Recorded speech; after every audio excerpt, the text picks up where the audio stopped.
beneran enakan di rumah kalau mau cari enak-enakan. Apalagi dengan dakwah yang zaman sekarang ini, salah kata bisa dipanggil sama polisi. Ya Pak, di sini kunut apa tidak kunut? Di sana ada yang tidak pakai kunut. Bagus mana? Yang sholat subuh mau pakai kunut kayak nggak pakai kunut kayak, betul atau tidak? Ke situ aja kita berpikir. Sekarang sudah eranya kebebasan dan keterbukaan. Jangan pernah klaim masing-masing punya daya, masing-masing punya sumber. Kalau kita klaim yang betul kelompok kita, maka ini bibit-bibitnya perpecahan di Indonesia, saudara. Nggak ada lagi yang demikian. Stop dan akhiri. Kesian, anak cucu kita nggak mengalami indahnya Indonesia kalau begitu. Negara Indonesia ini apes-apesnya nomor 2 terkaya di dunia karena monopoli data ada di Amerika. Amerika dianggap negara terkaya nomor 1 di dunia. Nomor 2 itu Indonesia. Sedangkan yang membuat Amerika kaya itu emas. Cadangan emasnya itu berlimpah. Sementara kita semua tahu cadangan emas Amerika dari Indonesia, dari Freeport. Jadi confirm ini negara-negara terkaya di dunia.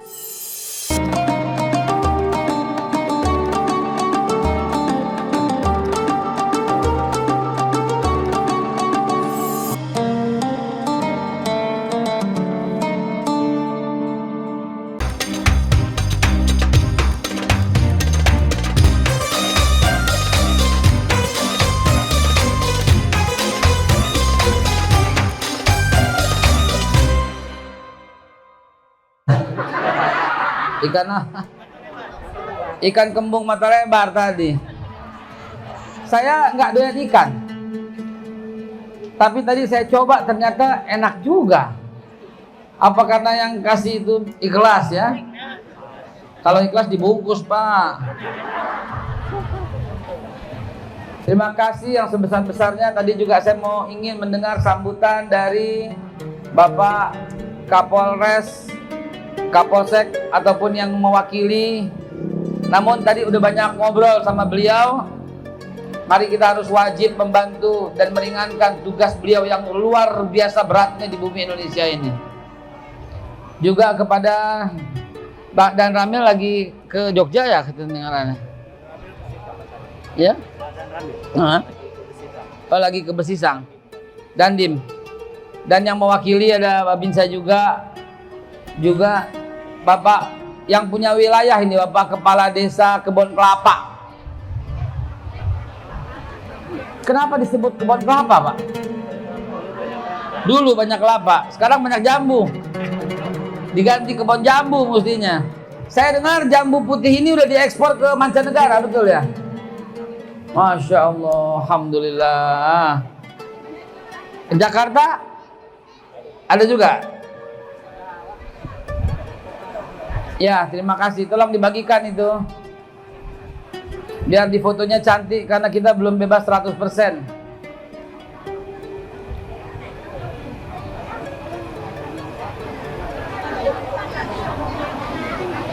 Ya, satu orang diambil satu, ditinggal aja Mas. Terima kasih. Ya. Kalau kurang pakai sapu tangan. Kalau kurang juga mau ini saya, silakan. Siapa yang mau ini? Baik, bismillahirrahmanirrahim. Yang saya nggak sebutkan lagi semua, ada Bapak Sekretaris Camat di sini, Pak Camat yang mewakili, dan semua yang saya belum sebutkan satu persatu, tidak sedikit pun mengurangi rasa hormat saya. Pak Kantor Urusan Agama, Pak Penghulu ada yang mau dinikahin hari ini? Nggak ada. Wabil khusus, ya teman saya dari DPRD Partai Keadilan Sejahtera yang hadir, alhamdulillah. Mestinya partai-partai lain juga ikut hadir ya, jadi ada kelihatan persatuan kita. Dan wabil khusus para panitia yang bajunya kayak anak mahasiswa ini, apa itu? BKPRFI, Badan Komunikasi Pemuda Remaja Masjid Indonesia, Masya Allah. Baik Bu, kita singkat saja karena waktunya semakin hari semakin sore. Harus ke Tanjung Pura, harus ke Gebang, harus kembali ke Medan, enggak? Kembali ke Medan, Stabat.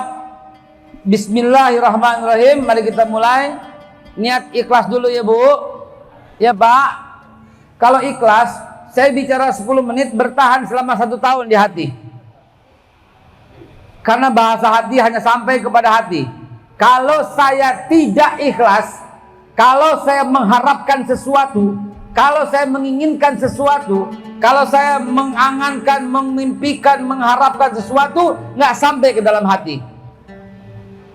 Karena itu saya buang semua keinginan, saya buang semua pengharapan. Begitu juga Bapak Ibu sekalian, buang semua keinginan dan harapan kecuali karena Allah Ta'ala. Setuju? Niat ikhlas. Bismillahirrahmanirrahim. Saya niat untuk menuntut ilmu. Kata Rasulullah, man salaka tariqan yaltamisu fi ilman, sahallallahu tariqan ilal jannah. Pasti Allah mudahkan langkah kaki kita ke surganya Allah kalau kita sungguh-sungguh berniat untuk menuntut ilmu. Hari ini kita menuntut ilmu. Saya juga begitu, Bu. Enakan di rumah. Enakan di rumah, tidur, main sama anak-anak, sama istri, jalan-jalan. Ada toko, restoran kopi saya punya di rumah. Duduk di situ, nungguin kopinya laris. Ada restoran juga laris, nungguin. Enakan begitu. Kalau main enak-enakan. Tapi ini amanah dari Allah Subhanahu wa Ta'ala.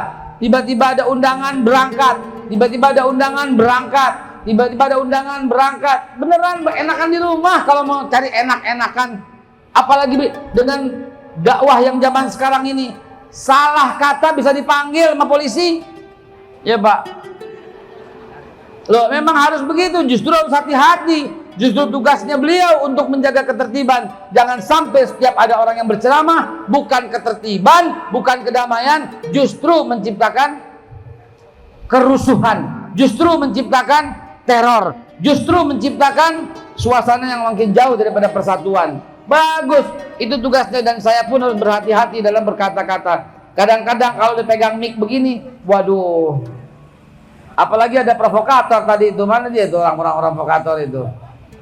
Jadi kepancing kita akhirnya. Jadi ya Bu ya, mari kita niat. Bismillahirrahmanirrahim. Niatnya apa? Menuntut ilmu. Menuntut ilmu. Jangan ada niat karena diundang datang deh. Enggak, jangan begitu. Karena ada niat ntar bawa tas yang gedean dikit bisa masukin kue-kue apa gitu. Jangan ada begitu. Antar mau sekalian silaturahim, jangan begitu. Sekalian daripada di rumah doang capek, jangan begitu. Keluarkan semuanya karena Allah Ta'ala. Saya bicara 10 menit, bertahan insya Allah 1 tahun. Siap? Siap? Bismillahirrahmanirrahim. Assalamualaikum warahmatullahi wabarakatuh. Alhamdulillah. Alhamdulillahi rabbil alamin. Wa bihi nasta'inu ala umuri dunya waddin. Asyhadu an la ilaha illallah al-malikul haqqul mubin. Wa asyhadu anna Muhammadar Rasulullah sadiqul wa'dul amin. Allahumma, ayo Bu, kita mau baca kekasih kita nih. Allahumma salli wa sallim ala sayyidina wa habibina wa syafi'ina wa maulana wa zurina wa qurratu ayuna sayyiduna Muhammad wa ala alihi wa azwajihi wa ashabihi wa zurriyatihi wa alihi wa ummati Nabi Muhammad sallallahu alaihi wasallam. Amma ba'du. Ibu-ibu yang baru datang silahkan.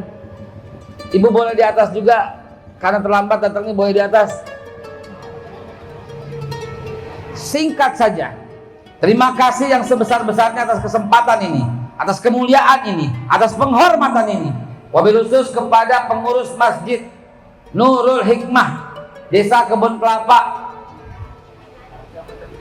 Kecamatan Secanggang, Kabupaten Langkat, Sumatera Utara, Indonesia.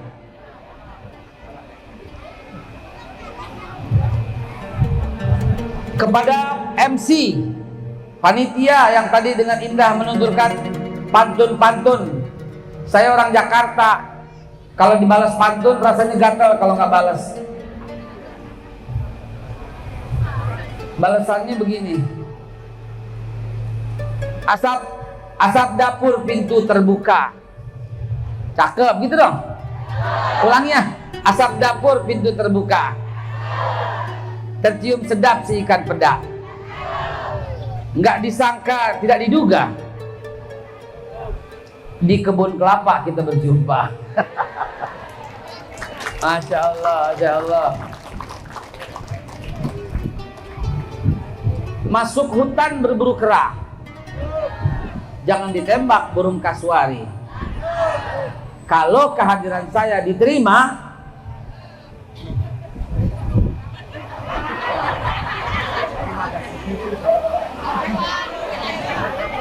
sekilo madu akan kuberi.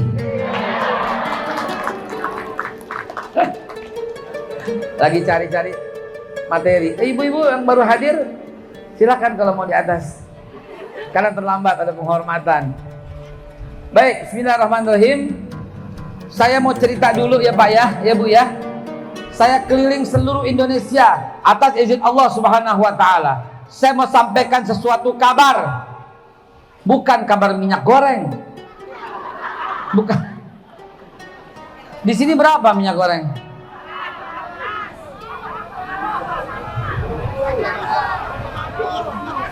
Oh 18. Oh normal dong. Biasa ya. Alhamdulillah Jakarta yang repot. Sudah 54.000 Jakarta. Tapi nggak apa-apa. Insya Allah kita rebus, kita kukus. Ya. Banyak sawit sini. Oh pantas itu rumahnya. Pengganti minyak kelapa, minyak sawit ya. Ya udahlah. Alhamdulillah aman kalau begitu. Saya mau cerita di seluruh Indonesia yang saya kunjungin dari Aceh sampai Papua begini. Dan juga mancanegara. Banyak negara yang saya kunjungi. Saya mau cerita ibu-ibu bapak sekalian, juga semua yang hadir, tidak ada satupun negeri di dunia seperti Indonesia. Tidak satupun. Silahkan disebut negeri yang menurut bapak ibu kaya. Negerinya kaya raya. Negeri mana kira-kira?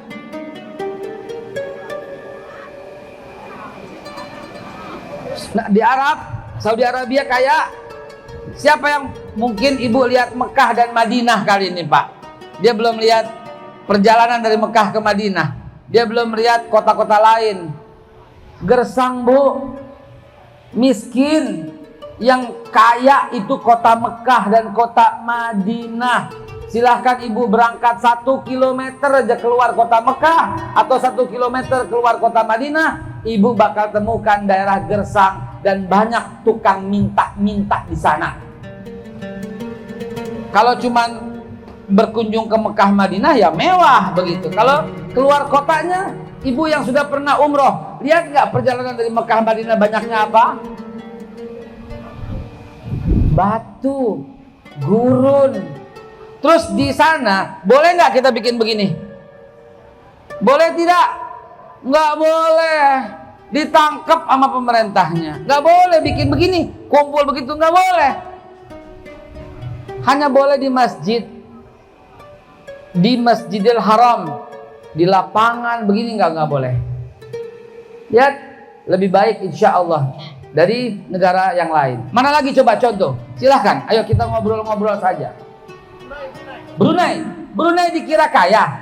Brunei itu jumlah penduduknya hanya 600.000 orang. Dengan 9 kilang minyak, berarti setiap orang dapat kaya. Tapi cuma 900.000 orang.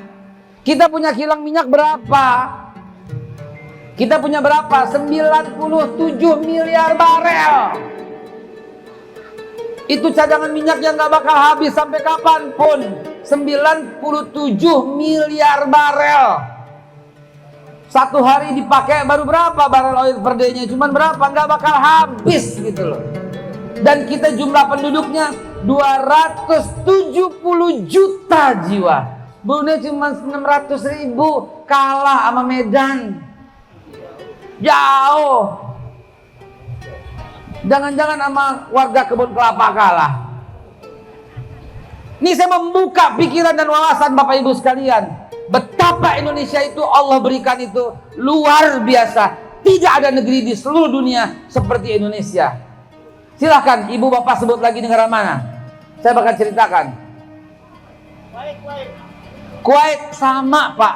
Kuwait begitu juga penduduknya. Sama dengan modelnya dengan Brunei. Kecil, minyak, dan minyaknya mulai berkurang karena habis-habisan dieksploitasi. Kita enggak, masih cadangannya berlimpah. Itu baru yang ketemu, belum yang ketemu. Dari Sumatera ini, dari Pangkalan Susu, Lirik, Rantau, Dumai, Rengat, Rambah, apalagi Lirik. Waduh, pangkalan minyaknya saya kok hafal ya, saya dulu orang Pertamina Pak, jadi hafal. Di Lirik itu 2.200 barel oil per hari, sehari 2.200 barel oil per day di Lirik. Di Rambah itu 6.000 barel oil per day, di Rantau. Belum lagi di Prabu Mulih. Ibu, Bapak tahu negara yang kaya itu, yang doralnya? Jordania. Jordania, tahu Jordania? Satu tahun tidak sampai 100 barel. Tidak sampai 100 barel oil per day. Setahun Pak, setahun nggak sampai 100 barel oil per day. Kita sehari satu kilang saya bisa 6.000 barel oil per day. Coba, jadi bicara soal kekayaan dulu di zaman pemerintahan Ibu Megawati, di mana Menko-nya itu, menteri koordinatornya bernama Bapak Kwik Kian Gi, itu pernah meneliti dengan detail bahwa kata Bapak Kwik Kian Gi, negara Indonesia ini apes-apesnya nomor 2 terkaya di dunia karena monopoli data ada di Amerika. Amerika dianggap negara terkaya nomor 1 di dunia. Nomor 2 itu Indonesia. Bayangkan. Sedangkan yang membuat Amerika kaya itu emas cadangannya. Cadangan emasnya itu berlimpah. Sementara kita semua tahu cadangan emas Amerika dari Indonesia, dari Freeport. Jadi confirm ini negara-negara terkaya di dunia. Itu baru sisi kekayaan alam. Belum lagi dari buah-buahan. Buahan apa yang nggak ada di Indonesia? Belum lagi dari tumbuh-tumbuhan. Belum lagi dari ikan. Waktu pemerintahan di zaman Ibu Susi, Menteri Perekonomian Perikanannya, pernah meneliti 1 tahun 6.700 triliun rupiah hanya dari laut. Jadi dengan kekayaan berlimpah begini, banyak nggak negara yang pengen ambil negara kita? Banyak sekali, Ibu Bapak sekalian. Banyak negara yang pengen caplok negara kita. Banyak negara lain di dunia yang pengen belah-belah Indonesia menjadi negara-negara bagian kecil-kecil. Banyak negara-negara yang pingin sekali. Inilah topik ini utama kita, menggalang persatuan. Masya Allah, ibu-ibunya masih datang. Dari jauh. Dari mana ibu-ibu yang baru datang? Stabat. Oh, saya dari Stabat tadi. Kalau gitu tahu kita bareng aja, Bu. Belum puas saya bicara soal hebatnya Indonesia. Karena ini memang salah satu misi saya. Menceritakan hebatnya Indonesia ke seluruh pelosok. Belum lagi jenis ikan hiu di Indonesia itu ada 512 jenis. Belum lagi jenis udangnya. Belum lagi jenis segala. Tadi saya makan ikan mata belok. Ikan mata lebar, maaf. Ikan mata lebar. Belum lagi yang matanya tidak lebar, berapa banyak. Itu luar biasa. Nggak ada. Ikan yang transparan hanya ada di Indonesia. Ikan terbesar yang namanya paus biru hanya ada di Pulau Arafuru, di Laut Arafuru. Setiap hari di Indonesia ditemukan 7-10 spesies ikan baru. 7-10 jenis ikan baru ditemukan di Indonesia setiap hari. Jenis ikannya itu berlimpah. Jenis udangnya itu luar biasa. Lobster-lobster yang segede paha ini hanya ada di Pulau Gebe. Pulau Gebe itu dekat kepala burung Papua sana. Coba, nggak ada di negara dimanapun yang seperti Indonesia kekayaannya. Mutiara terbaik ada di sini mutunya. Bahan terbaik ada di sini mutunya. Bajak terbaik ada di sini mutunya. Negara penghasil uranium, itu bahan baku nuklir, bahan baku senjata dunia. terbesar di Pulau Papua, bahan baku uraniumnya. Konon sekian puluh persen, saya nggak bisa menyebutkan angkanya, takut berbeda. Sekian puluh persen uranium dunia berasal dari Indonesia. Coba lihat, negara lain pulaunya sedikit, apalagi di Eropa. Swedia segitu, Belanda segitu, Swiss segitu, satu tempatnya, satu. Saudi Arabia segitu, Kuwait segitu, Irak segitu, Iran segitu, Suriah segitu, perang kagak ada habisnya, Libya segitu. Indonesia 17.000 pulau, bayangkan 17.000 pulau. Kalau ibu ke Inggris, dari pertama sampai ujung Inggris bahasanya Inggris. Kalau ke Amerika begitu juga, Australia begitu juga, satu bahasanya. Bahkan di Saudi Arabia, dari mendarat sampai ujung Saudi Arabia sampai Riyadh, bahasanya semua bahasa Arab. Indonesia 512 jenis bahasa. 512 jenis bahasa. 700 sekian suku bangsa. 13.700 pulau ada di Indonesia. Coba lihat. Agama sejenis di mana-mana. Di Indonesia 6 agama yang insya Allah kompak selalu. Dan nabi-nabi baru bermunculan terus di Indonesia. Betul apa tidak? Heran Pak Polisi. Ada aja pengikutnya Pak. Ada agama baru tuh banyak sekali. Selalu ada. Mungkin MUI yang tahu nih, MUI tahu nih, ada berapa ratus nabi baru tuh di Indonesia. Ada jenis-jenis agama baru. Ada agama Jasun, agama Jawa Sunda. Nabinya Cecep namanya. Ada aja pengikutnya. Ada agama baru, pengikutnya katanya nikah sama Jibril. Malaikat Jibril kawin sama dia, dan herannya ada aja pengikutnya. Beruntung udah ditangkap sama polisi. Polisi kita luar biasa. Jibril ditangkap sama polisi kita, bayangin itu. Top. Polisi kita top. Jibril ditangkap, bayangin itu. Ya Allah, bukan Jibril malaikat ya. Orang yang mengaku malaikat Jibril yang ditangkap ya. Ntar saya dibully katanya menangkap malaikat. Enggak ya, orang yang mengaku malaikat Jibril ditangkap oleh polisi kita.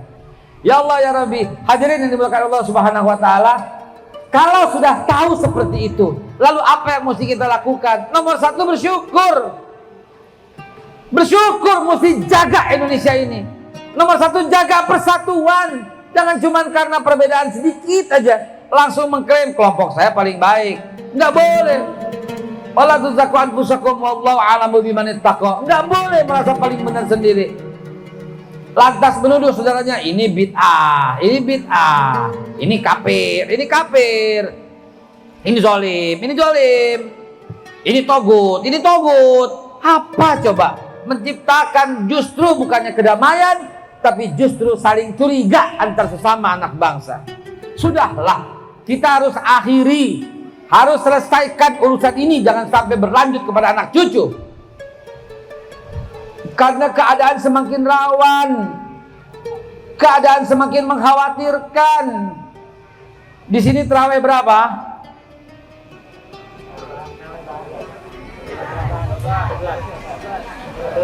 11 bersama witir. Daerah sana ada yang 23 bersama witir.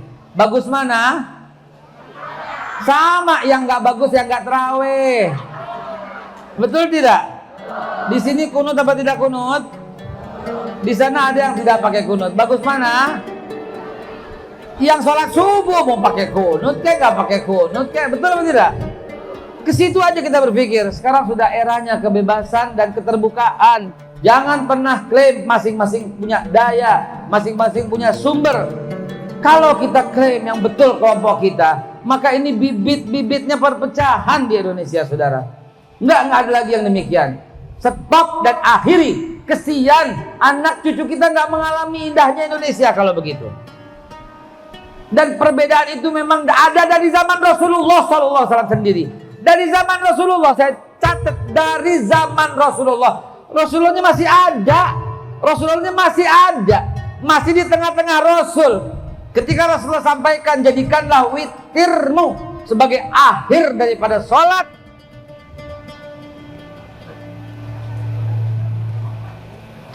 Ketika Rasulullah sampaikan, jadikan witirmu sebagai akhir daripada salat, Sayyidina Abu Bakar Siddiq habis salat Isya, ba'diyah, witir. Kenapa? Karena dia jadikan penutup.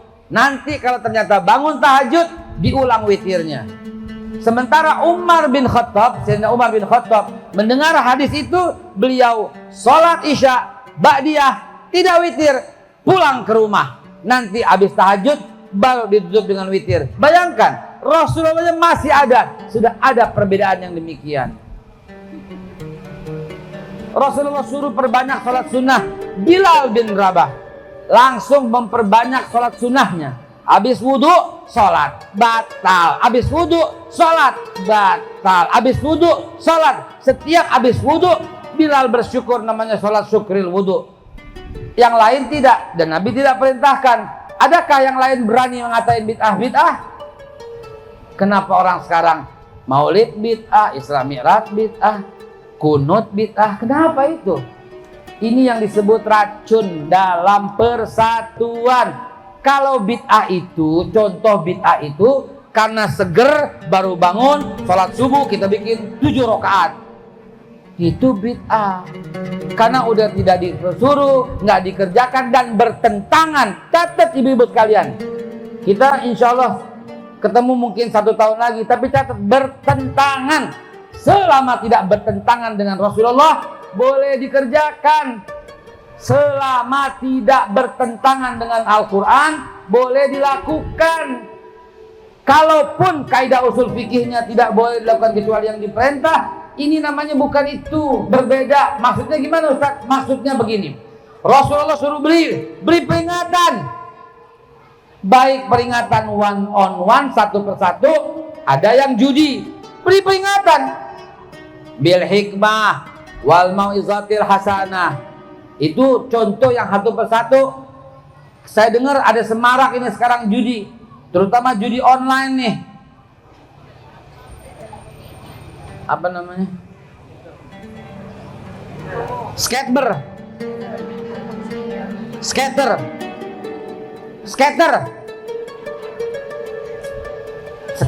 Iya, skater sama skater.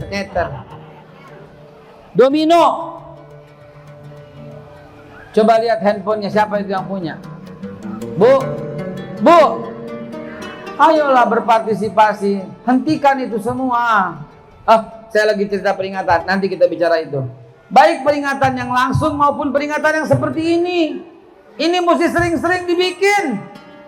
Izinnya harus dirapikan, prosedurnya mesti diikuti, undangannya, pemberitahuannya mesti lengkap. Kenapa saya harus bilang dibikin sering-sering? Pak, Bu. Kalau nggak sering-sering bikin begini, lupa dengan Islam, habis Islam di Indonesia, saudara. Mau contoh, mau bukti. Ketika tauhid lepas dari mulut kita, tuh di atas kita, dahulu 1555 ada kerajaan Islam yang sangat besar, yang sangat masyhur, namanya kerajaan Islam Tamasek. Sekarang mana itu? Mana kerajaan Islam itu? Dia mulai lupa. Mulai didudukin sama Lee Kuan Yew pada waktu itu. Kerajaan Islam Tamasek akhirnya sirna, diganti dengan Singapura. Jadi jangan macam-macam. Di atas sedikit Singapura ada kerajaan Islam yang sangat hebat, kerajaan Islam Mindanao. Tuh. Karena mengabaikan tauhid, karena mengabaikan amar ma'ruf nahi munkar, akhirnya kerajaan itu sirna dengan digantikan kedatangan Raja Philips dari Eropa. Kerajaan Islam Mindanao habis, tinggal apa sisanya? Filipina. Yang ada pun orang Islam jadi teraniaya, hanya kecil suku Moro yang lalu dikejar sampai ke hutan-hutan, dan pembersihan etnis Islam oleh warga Filipina. Sedikit turun di Filipina, ada kerajaan Islam Champa. Ulama-ulama besar lahir dari sana. Bahkan ulama-ulama Champa datang ke Indonesia untuk bantu mengislamkan kita. Syekh Kuro salah satunya, yang buka pesantren besar di Tangerang dan Serang. Nama pesantrennya pun pesantren Syekh Kuro. Ulama besar dari Champa. Mana negara Islam Champa sekarang? Tidak ada. Kerajaan Islam Champa, sisanya tuh negara Kamboja. Ke barat daripada Kamboja ada kerajaan Islam yang luar biasa, namanya Kerajaan Islam Darul Ma'arif. Kerajaan Islam Darul Ma'arif terpanjang di pesisir pantai. Gara-gara kedatangan bangsa terkutuk dari Eropa itu, yang kemudian membunuh dan membumi hanguskan masjid-masjid di sana. Habis sudah. Sekarang tinggal apa? Tinggal Laos, sedikit Kamboja dan Vietnam. Ke selatan sedikit dari kerajaan Champa ada kerajaan Islam Patani, Pattaya, Narasiwa, di mana pusatnya gudang ilmu juga di sana. Di tahun 1600-an, 1800-an tiba keturunannya yang menjadi guru segala guru di Jakarta. Di Cipinang tinggalnya, namanya Guru Marzuki bin Mirsad, keturunan dari kerajaan Islam Patani pada waktu itu. Mana kerajaan Islam Patani, Pattaya, Narasiwa sekarang? Tuh tinggal sisanya Thailand.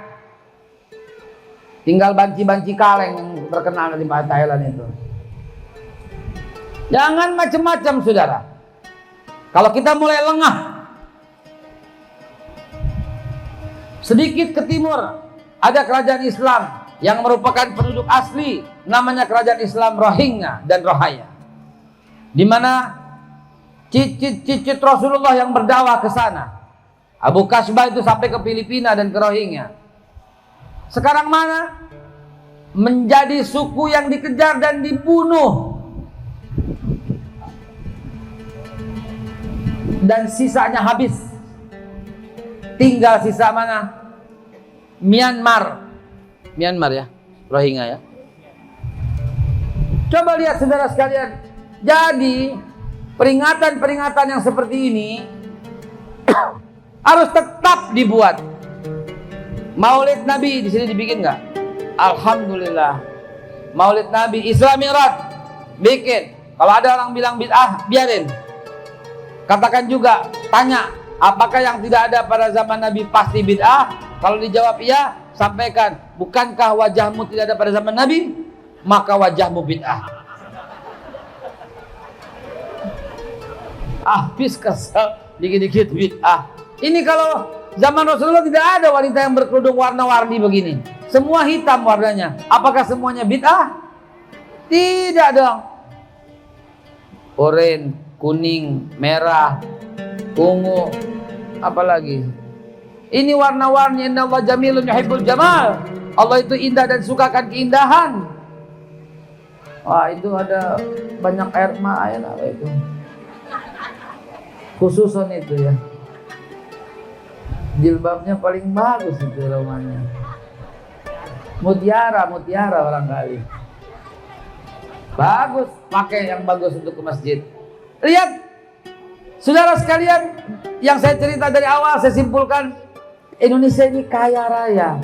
Kalau kita tidak bersyukur atas nikmat persatuan yang Allah buat ini, kita berarti nggak bersyukur. Kalau nggak bersyukur, hilang. Mana contohnya? Itu negara-negara saya sebut tadi.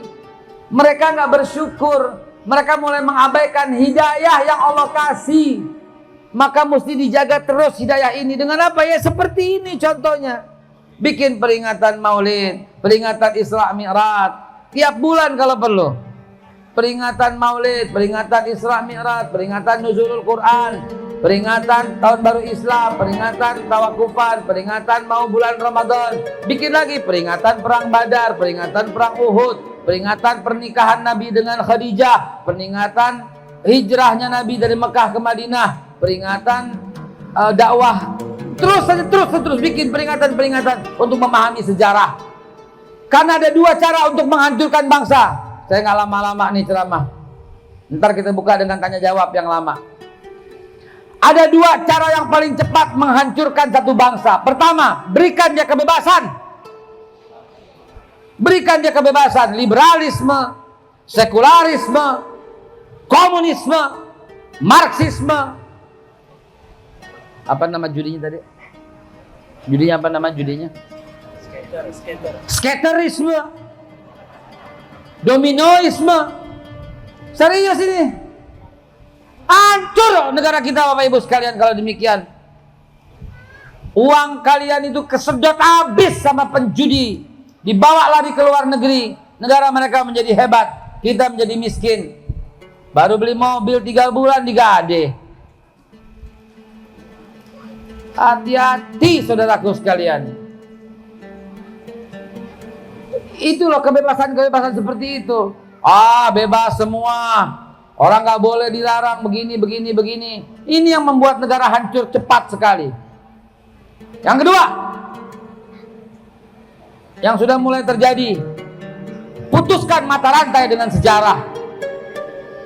Ini yang kedua, sehingga kita nggak ngerti jati diri bangsa yang sebenarnya. Kita tidak memahami perjuangan para pahlawan. Dulu zaman kita masih SD, itu nggak boleh pulang sebelum menyanyikan lagu wajib. Betul ya Pak ya? Yang seumuran tahu ya. Yang seumuran tahu. Sekarang anak-anak mana apa lagu wajib? Anak-anak masih hafal nggak lagu wajib? Coba. Maju tak gentar. Itu yang orang tua nyanyinya. Saya mau tes anak-anak kita. Maju serentak hak kita. Orang tua lagi yang jawab. Biar anak-anak. Ya mana hafal mereka. Jangan sepelekan yang begini. Garuda Pancasila, akulah. Tuh kan mulutnya patriot.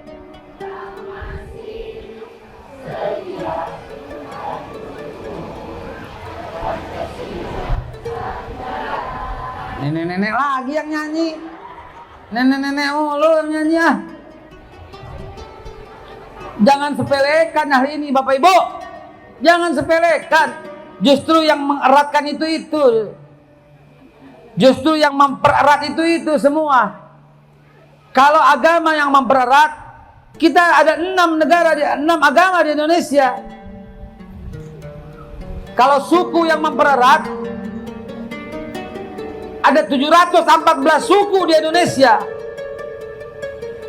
Kalau bahasa yang mempererat, 514 bahasa di Indonesia. Kalau pulau yang mempererat, 13.700 pulau di Indonesia. Maka jadikanlah yang mempererat itu Pancasila dasar negara rakyat. Ya, pada waktu Rasulullah hijrah dari Mekah ke Madinah, ya, itu di Madinah ada berapa suku? Puluhan. Ada berapa agama? Ada Yahudi, ada Nasrani, ada Majusi, ada animisme yang kayak orang-orang Quraisy, ada Islam, ada berbagai macam suku, suku Aus, suku Hadrat, suku Yahudi, suku Sabak, macam-macam.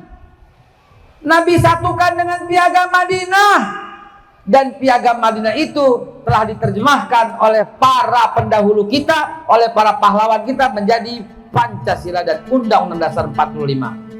Catat baik-baik, pahami baik-baik. Ini ada sekelompok orang nih Pak Polisi yang sedang tren nih Pak Polisi. Dia katain Pancasila itu disuruh pilih. Hati-hati ya Pak ya. Bu. Cara untuk menggiring ibu-ibu saya bilangin. Nih begini. Ibu-ibu suatu saat mungkin akan ada orang jahat yang akan menghancurkan persatuan dengan cara begini. Pilih mana, Pancasila atau Al-Quran? Pilih mana? Jangan dijawab, laporkan ke polisi. Ini orang adu domba. Jelas Al-Quran yang implementasinya salah satunya adalah menegakkan Pancasila. Begitu jawabannya.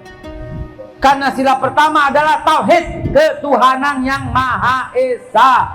Percis dengan piagam Nabi Muhammad yang 47 pasal.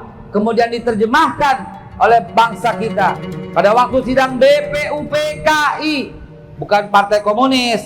BPUPKI itu Badan Persiapan Kemerdekaan Indonesia. Badan Persiapan Usaha-Usaha Kemerdekaan Indonesia, yang kemudian menjadi PPKI Panitia Persiapan Kemerdekaan Indonesia. Pada waktu itu Kiai Haji Ahmad Wahid Hashim, ya, ketika orang Indonesia mau menjalankan mau negara agama, orang-orang Indonesia bagian timur protes, orang-orang yang Kristen, yang Katolik, Protestan protes. Akhirnya apa? Kiai Haji Ahmad Wahid Hashim berdiri menjelaskan apa yang barusan saya jelaskan ini.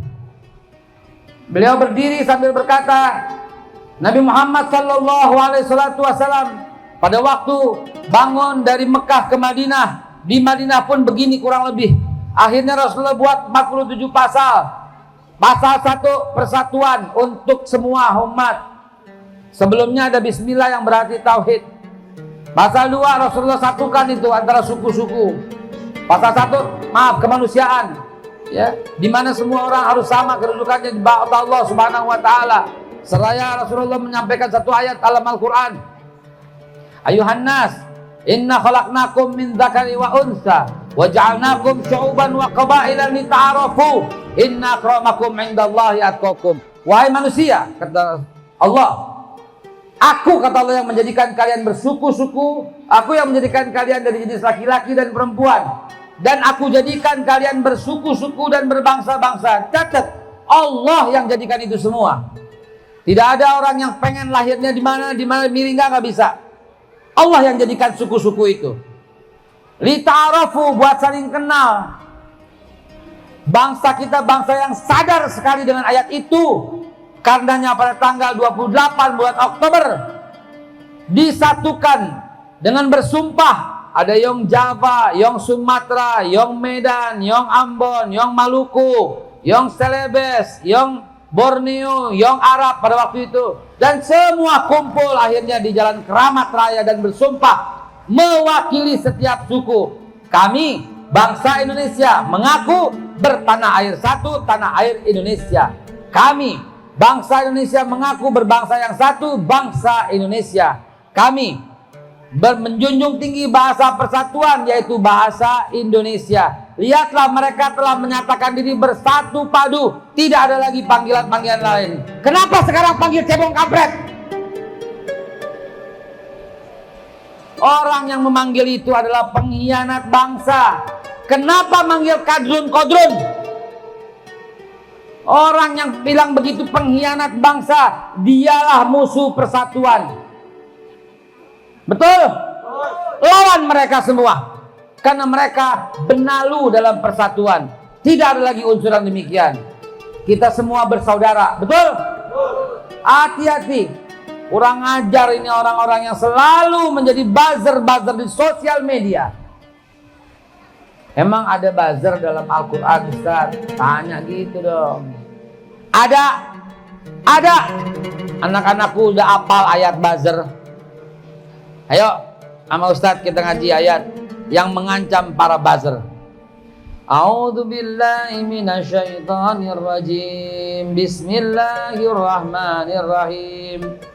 Wailul likulli humazatil lumazah alladzi jama'a malan wa 'addadah yahsabu anna malahu akhladah. Kalla la yumbazanna fil hutamah wa ma adraka mal hutamah narullahil muqadah allati tattali'u 'alal afidah innaha 'alaihim muqsadah fi 'amadin mumaddadah. Tuh, celaka bagi orang yang memfitnah dan mengumpat.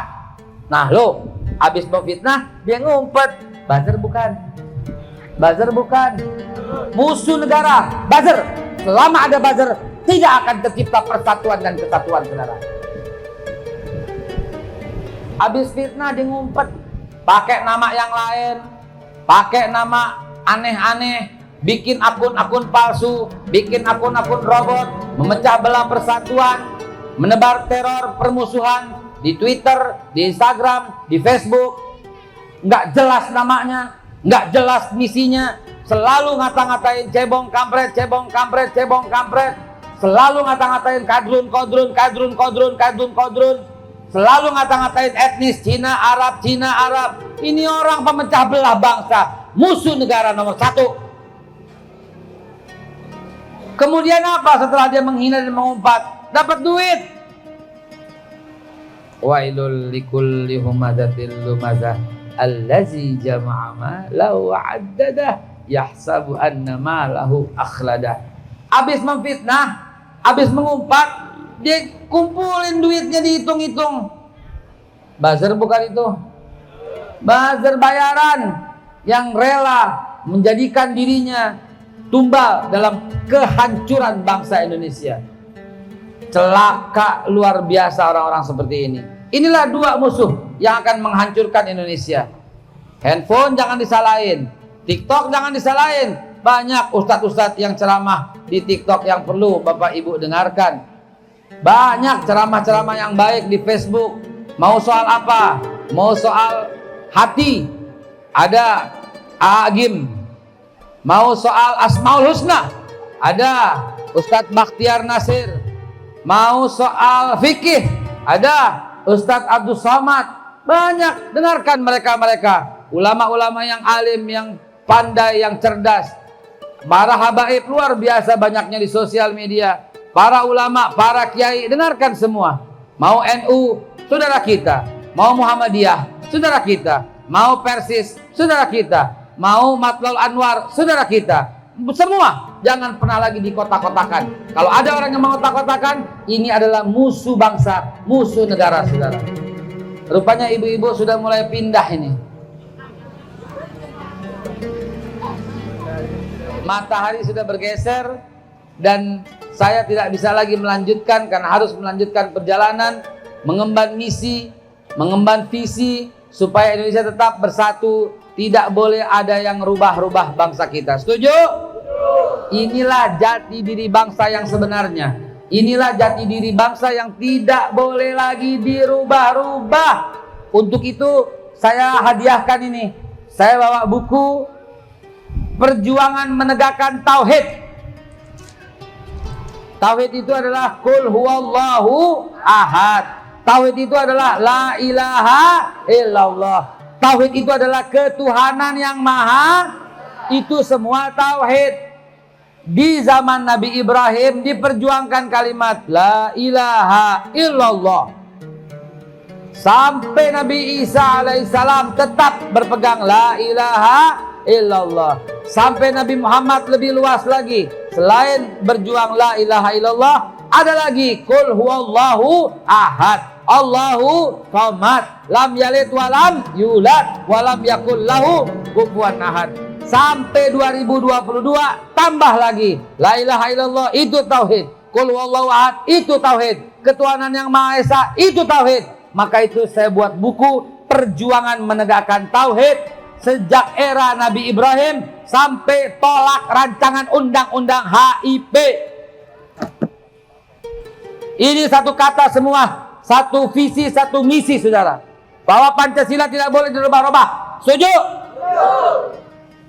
Alhamdulillah. Dengan berpegang teguh kepada Al-Quran dan hadis Nabi, yang aplikasinya, yang implementasinya ada Pancasila kita, ada NKRI, ada UUD 45 kita semua. Ini merupakan perekat semua. Ada yang terakhir, Bhinneka Tunggal Ika. Bhinneka Tunggal Ika itu surat Al-Hujurat ayat yang ke-13, ya. Wa ja'alnakum syu'uban wa qabailan. Kata Allah, aku yang menjadikan kalian bersuku-suku dan berbangsa-bangsa li ta'arufu, untuk saling kenal. Bayangkan, dicengkram dengan kuat oleh burung Garuda yang menjadi lambang negara kita. Jangan lagi mau diadu domba, baik dalam organisasi maupun di luar organisasi. Tidak ada satu organisasi yang lebih nonjol, tidak. Semuanya punya andil dalam setiap langkah dan perjuangan masing-masing. Waspada terhadap pengkhianat, karena hancur bangsa karena pengkhianat. Tengku Ciditiro luar biasa. Perjalanan perang Sabilnya di Aceh membuat Belanda tidak pernah berhasil menyentuhnya. Ternyata Tengku Ciditiro tewas, wafat bukan di tangan Belanda, justru di tangan anak buahnya yang membubuhi racun di atas minumannya. Pangeran Diponegoro tak pernah ketemu tempat persembunyiannya oleh Belanda. Nyerah Belanda untuk menghancurkan perjuangan Pangeran Diponegoro. Ternyata Pangeran Diponegoro ketemu tempat persembunyiannya bukan oleh Belanda, tapi oleh anak buahnya sendiri yang menunjukkan tempat persembunyiannya Jenderal Sudirman. Lihatlah betapa berbahayanya pengkhianat yang ada dalam tubuh setiap perjuangan. Bahkan para sahabat Nabi dikhianati oleh teman-teman sekitarnya. Sayyidina Abu Bakar Siddiq dikhianati dengan mendirikan Nabi palsu sebagai tandingan, yaitu Musailamah Al-Kadzab. Umar bin Khattab justru dibunuh oleh teman sendiri yang namanya Abu Lu'lu' Al-Firaus. Utsman bin Affan dipotong jenggotnya sampai kena lehernya dan terputus oleh orang yang baru saja diangkat, yaitu Abdullah bin Abu Bakar. Walaupun ada kontroversi sejarah sedikit. Sayyidina Ali bin Abi Thalib ditikam justru oleh orang yang di belakang, yang sholat bersamanya, yang menjadi makmumnya, Abdurrahman ibn Muljam. Lihatlah, perjuangan-perjuangan selalu kandas karena pengkhianat ada dalam tubuh. Karena itu mari bersihkan dalam rangka menyambut bulan suci Ramadan. Yang males-malesan confirm dia munafik. Beneran, ayatnya ada, betul loh. Wa idza qamu ila shalah qamu kusala. Kalau dia mau sholat, sholatnya dengan males. Maka jadikanlah bulan suci Ramadan bulan saringan. Mana orang-orang yang setia dengan Allah dan Rasulnya? Jangan cuma di awal Ramadan doang. Biasanya di Jakarta, kalau di kebun kelapa mas saya nggak tahu. Yang rame itu hari pertama sama hari kedua. Hari ketiga lumayan. Hari keempat biasa. Hari kelima seperti sebelum Ramadan. Kalau di sini masih sama. Masih sampai hari keberapa di sini? Sampai tanggal 30. Sampai 10 katanya barusan. 20. 21 bikin kue. 22 nyari lebaran. 23 baju. Habislah kuda. Baik, waktunya sudah cukup kata panitia. Mudah-mudahan Allah satukan kita dan Allah selalu bimbing kita semua untuk menjadi bangsa yang besar, untuk menjadi bangsa percontohan. Semua negara-negara itu mesti mencontoh Indonesia, dan dunia sekarang sedang mencontoh. Bahkan beberapa kali tokoh-tokoh ulama, bahkan tokoh politik diundang untuk dipelajari kok bisa diperkuat semua dengan Pancasila. Mudah-mudahan Allah Subhanahu wa taala satukan kita semua. Amin ya Allah ya Rabbal alamin. Oh iya. Bapak Ibu sekalian, ini ada titipan yang harus saya sampaikan, penting sekali. Oh iya, buku ini gratis. Cuman bawanya cuman 20. Bagaimana bisa gratis ya? Hah? Bagaimana supaya 20 kebagian semua? Hah? Desa. Satu desa? Satu. Ada 20 desa? 17 desa. 17 desa. Ah, bolehlah. Bolehlah. Cukup diganti dengan ongkos cetak saja. Udah pada subscribe belum? Apa? Karena di sini penuh dengan motivasi hidup, ya.